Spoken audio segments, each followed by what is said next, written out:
quería hacer varios comentarios. Primero, con respecto al tema de educación y cómo se mide. Es una pregunta que es más compleja de lo que puede parecer a priori. Cuando yo hablaba de educación asociada o como predictor de los ingresos, es porque en promedio, conforme uno tiene más cantidad de años de escolarización, tiene un ingreso mayor, y si uno, digamos, como uno quiere predecir el ingreso de alguien, una de las formas más fáciles de hacerlo es a través de cuántos años de educación tiene, porque en promedio eso predice bastante bien cuál es el ingreso. Ciertamente hay millones de casos en los que eso no se cumple. Pero planteas otra pregunta adicional que es bien importante, que es, está bien, si yo incremento la educación en todo el mundo, ¿dónde van a trabajar, digamos? ¿Eso va a implicar automáticamente un mayor ingreso para esas personas? ¿O va a cambiar la distribución del ingreso? ¿Y por qué? Es una pregunta súper relevante. Porque evidentemente, si la estructura productiva no cambia, por más que haya más ingenieros, ¿quién lo va a contratar? No tiene por qué generar un impacto distributivo en lo inmediato. Obviamente, cuando la educación de la población crece, aumenta la productividad de la economía produce más, se vuelve más dinámica, y eso después también genera la propia demanda de trabajadores más calificados. Hay un punto por ese lado. Pero también hay otro elemento a considerar en esto, que es que conforme las economías van creciendo y se van desarrollando, el cambio tecnológico implica que se demanda cada vez más trabajadores calificados. La demanda de trabajadores calificados crece en relación a los trabajadores menos calificados. Y esto es importante porque si el stock educativo de la población no cambia y la economía sigue cambiando, aunque sea lentamente, como en el caso uruguayo, demandando más capacidades de los trabajadores, eso es una presión lenta pero constante y muy potente hacia mayor desigualdad. Porque como hay más demanda de trabajadores calificados y los trabajadores calificados no crecen, su salario va creciendo cada vez más y se va separando de los trabajadores no calificados. Eso es un tema. Entonces, si la economía va creciendo y se va desarrollando y demanda mayores calificaciones y nosotros no les ofrecemos a través del sistema educativo, eso implica una presión hacia más desigualdad. Entonces, por eso ya de por sí ya sería una razón suficiente para decir, bueno, es necesario y urgente promover un incremento, solo pensándolo desde perspectiva de esto de ingresos, demanda, oferta y los ingresos de los trabajadores. Esta cuestión como de la carrera entre cambio tecnológico y oferta de años de educación es un típico argumento de la derecha para decir, bueno, es como que la derecha siempre intenta, o los liberales en economía, intentan siempre explicar los temas de desigualdad a partir de cosas como estas. Y dicen, bueno, acá se explica todo, y ciertamente no explica todo eso. Nosotros hicimos algunas simulaciones en el Instituto de Economía con Andrea Viborito, que estaban buenas. Lo que hacíamos era simular qué pasaría si de un día para el otro todos los menores de 30 años terminaran la secundaria. Que sería como hacer una revolución en Uruguay. Y el índice de Gini caía, pero caía, creo que eran 2 puntos y algo. O sea, una caída grande, pero no es que cambiaba, que no nos volvíamos Dinamarca de un día para el otro. Es decir, este problema existe, no es el único, pero no porque la derecha lo levante como el único deberíamos descartarlo. Me parece que tenemos que, mal hacemos si hacemos eso, deberíamos incorporarlo como parte de nuestras reivindicaciones activas. Pero además porque tiene un efecto, me parece, que es que damos por de negociación a los trabajadores al momento de la disputa con el capital. A mayor calificación, más relevante es, sobre todo en una economía de conocimiento, más relevantes son las calificaciones y más poder de negociación te da directo con el capitalista. Ahora bien, y con esto voy a intentar hacer una conexión rara, pero esto nos lleva como al tema del valor y cómo se genera el valor y cómo se apropia el valor. Que esto no nos lleva a pensar que por tener más calificación yo merezco más ingreso, ¿no? Varoufakis, el ex ministro de Economía griego, decía que para él la enseñanza más perdurable del marxismo, o lo que más le ayudaba a no perderse como la niebla neoliberal, era esta idea de que el valor es socialmente generado y privadamente apropiado. ¿Sí? Y eso es cierto, tenemos que tener siempre en cuenta. El valor se genera socialmente y nos lo apropiamos por un conjunto de reglas institucionales muy complejas, que yo gane lo que gane, que Victoria gane lo que gana, no depende de nuestras calificaciones, depende de un millón de cosas más, de correlaciones de fuerza múltiples, de arreglos institucionales. Entonces, en realidad, lo que yo gano no es lo que me merezco ni lo que tengo ni es mío necesariamente. Eso también hay que tenerlo siempre presente. Y eso tiene que ver con la herencia también, y con la legitimidad o no de la herencia, y con por qué grabar la herencia y no suprimirla directamente o cuestiones de esa naturaleza. Yo tengo una respuesta ahí ligeramente distinta a la del kiwi. Creo que no lo estamos proponiendo, por lo menos yo no lo dije, porque no nos da la fuerza.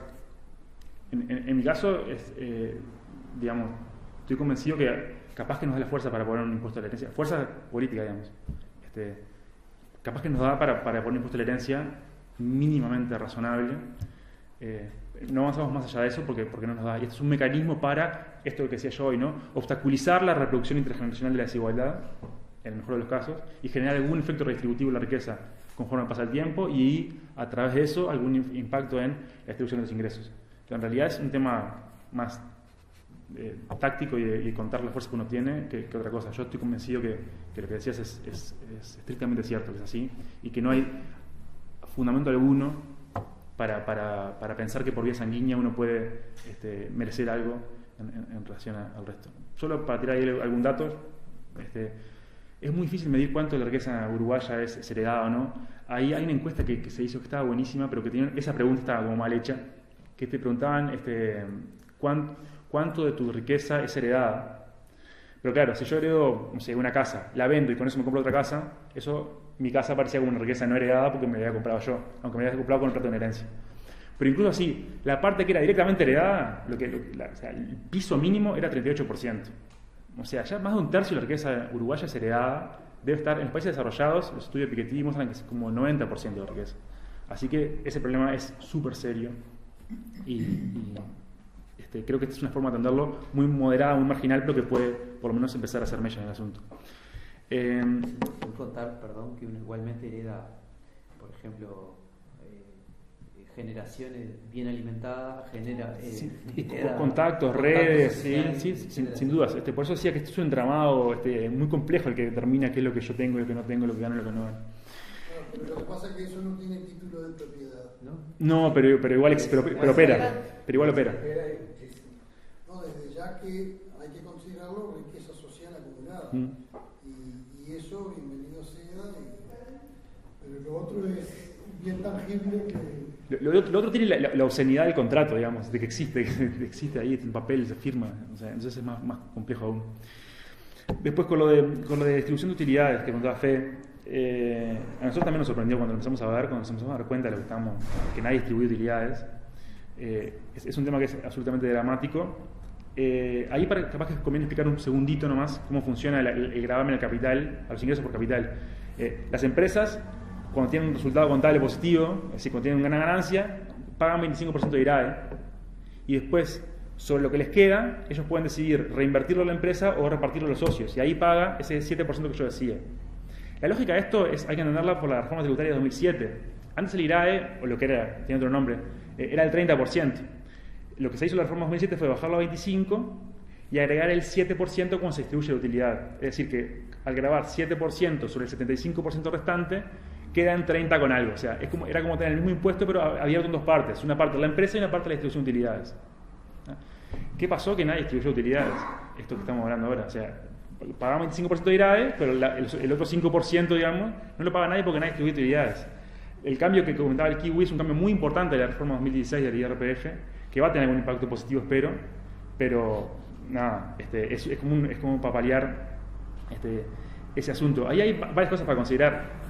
Hay que entender mucho más, si no sabemos nada de esto, cómo las empresas acumulan valor dentro de la empresa, digamos. La empresa tiene una ganancia, paga 25% de IRAE, y el resto que queda lo puede mantener rodando en la empresa, reinvirtiéndolo o no, pero está como legalmente dentro de la empresa, y en realidad es un ingreso de los patrones eso.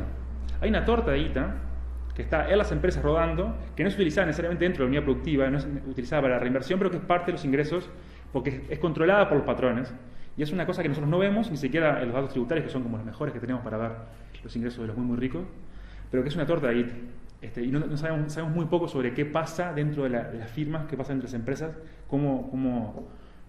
qué pasa con esa guita. Y por esa guita, si yo tengo plata como empresario y la dejo en la empresa, no pago un peso.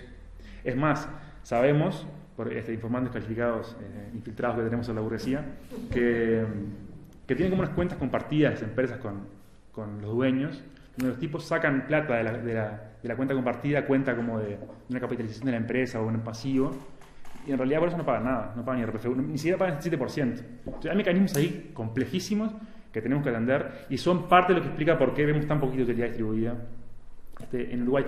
Y lo quiero enganchar un segundo, y perdón que me vaya un poco largo, pero con el tema del impuesto al patrimonio que hablamos hoy. Impuesto al patrimonio de las personas físicas y las personas de las sociedades.